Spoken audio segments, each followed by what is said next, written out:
ఓం శ్రీ లక్ష్మీనరసింహాయ నమః. శ్రీ స్వామివారి వార్షిక బ్రహ్మోత్సవాలు మార్చి 1 నుంచి 11 వరకు యాదగిరిగుట్టలో జరుగుతున్నాయి. శ్రీ లక్ష్మీనరసింహ స్వామివారి దేవస్థానం ఈ ఉత్సవాలను చాలా ఘనంగా చేయాలని ఏర్పాట్లు చేస్తుంది. భక్తులు కూడా ఎక్కువ సంఖ్యలో పాల్గొని ఈ కార్యక్రమాలను విజయవంతం చేయవలసిన కోరుతున్నాము. దీనికి సంబంధించి 1 నుంచి 11 తారీఖులో ముఖ్యమైన రోజులుగా గుర్తించేవాడు 7వ తారీఖు నాడు ఎదుర్కోలు ఉత్సవం ఉంటుంది. 8వ తారీఖు నాడు స్వామివారి కళ్యాణం ఉంటుంది. 9న రథోత్సవం ఉంటుంది. చివరి రోజు 11వ రోజు చక్రస్నానంతో ఉత్సవాలు ముగుస్తాయి. ఈ 11 రోజుల్లో ఖచ్చితంగా యాగశాల బయట వేశాం. హోమం జరుగుతుంటుంది. హోమం తర్వాత 11వ రోజు దానిని హోమం కూడా పూర్తవుతుంది. ఇంతకుముందు ఈ హోమం కూడా బయట చేసేవాళ్ళం. హోమాన్ని ఇప్పుడు యాగశాలలో బయట తాత్కాలికంగా ఏర్పడిన యాగశాలలో చేస్తున్నాము. ఈ 11 రోజుల్లో 1 నుంచి 3 తేదీ వరకు మార్నింగ్ విశ్వక్సేన పూజ స్టార్ట్ అయ్యి అంకురార్పణతో స్టార్ట్ చేస్తాము. ఈవినింగ్ స్వామివారి సేవలు ఉంటాయి. వీటితో పాటు ఈ దేవాలయ ప్రాశస్త్యాన్ని, ఈ దేవాలయ ఉన్నతిని చూసి మేము ఈసారి సాంస్కృతిక ఉత్సవాలు ఘనంగా నిర్వహించాలని దేవస్థానం ప్రభుత్వానికి తెలియపరిస్తే ప్రభుత్వం కూడా అనుమతించింది. దాన్ని దృష్టిలో పెట్టుకొని 1 నుంచి 3వ తారీఖు వరకు ప్రముఖ ప్రవచనకర్త పద్మశ్రీ డాక్టర్ గరికపాటి నరసింహారావు గారు ఎర్రా ప్రకటన రచించిన నృసింహ వైభవం మీద ప్రవచనం చెప్తారు. ఖచ్చితంగా 6 గంటల నుంచి 8 గంటల 25 నిమిషాల వరకు ఈ ప్రవచనం ఉంటుంది. 4వ తారీఖు నాడు ప్రముఖ సంగీత దర్శకుడు మాధవపెద్ది సురేష్ గారిచే భక్తి సంగీత కాన్సర్ట్ ఉంటుంది. అది కూడా 2.5 గంటల కార్యక్రమం. 6 గంటల నుంచి 8 గంటల 25 నిమిషాల వరకు ఉంటుంది. 5 నాడు తేలు విజయ్ గారిచే భక్తి సంగీతం ఉంటుంది.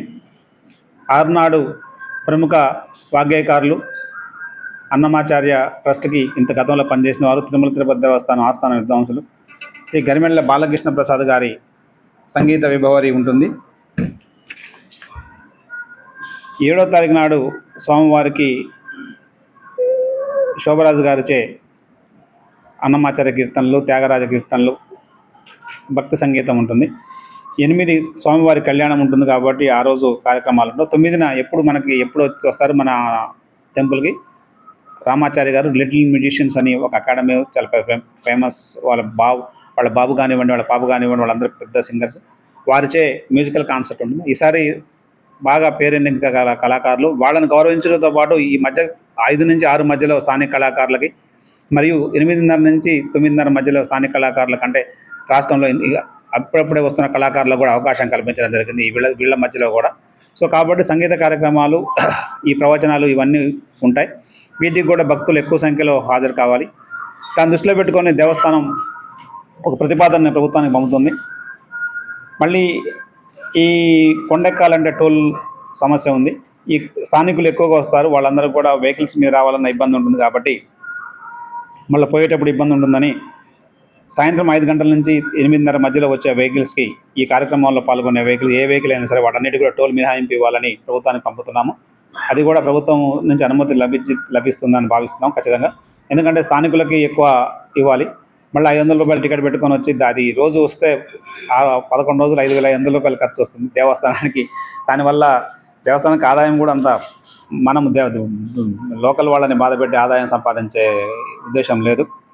సో కాబట్టి ఈ కార్యక్రమాలు, ఈ బ్రహ్మోత్సవాలు ఉన్న రోజుల్లో ఈ 5 నుంచి 8:30 మధ్యలో కొంచెం గ్యాప్ ఇచ్చేసి టోల్ లేకుండా అందరినీ పంపించాలని, అప్పుడు పార్కింగ్ సమస్య రాకుండా పార్కింగ్ను కూడా కంట్రోల్ చేస్తూ పోలీసులకి ఇచ్చేసాం.